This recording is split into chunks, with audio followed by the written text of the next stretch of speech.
Anche le società partecipate dalla Regione Veneto e dai gestori delle infrastrutture regionali Veneto Strade, Infrastrutture Venete e CAV entrano a far parte del patto per lo sviluppo del sistema logistico veneto.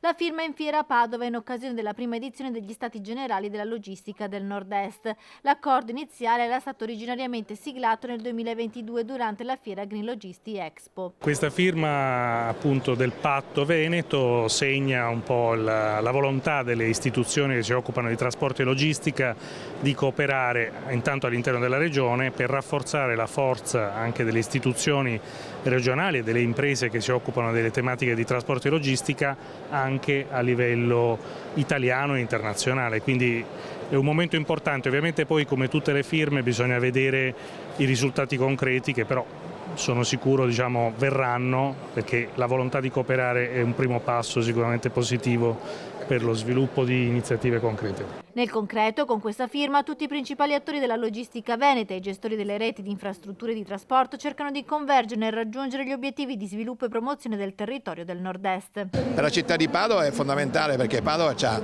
un interporto che è tra i più importanti d'Italia, un interporto che poi si è anche messo in luce per le sue attività nell'ambito delle due transizioni ambientale, digitale, eccetera, da diverso tempo. E soprattutto perché è il luogo dove è nata questa fiera, che poi è diventata una fiera di Padova stessa.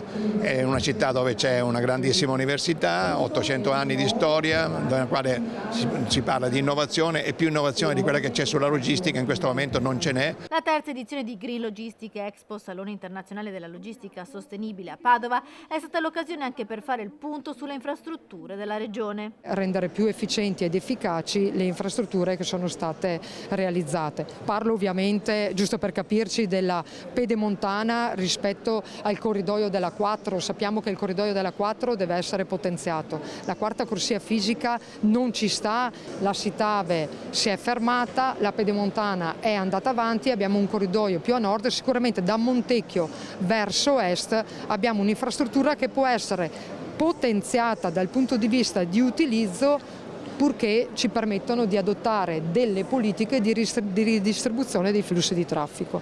Green Logistics Expo proseguirà fino a venerdì con un grande afflusso di operatori professionali nei 14.000 metri quadri di fiera, con oltre 200 espositori internazionali presenti, che conferma l'appuntamento tra i più importanti per il comparto fieristico della città di Padova.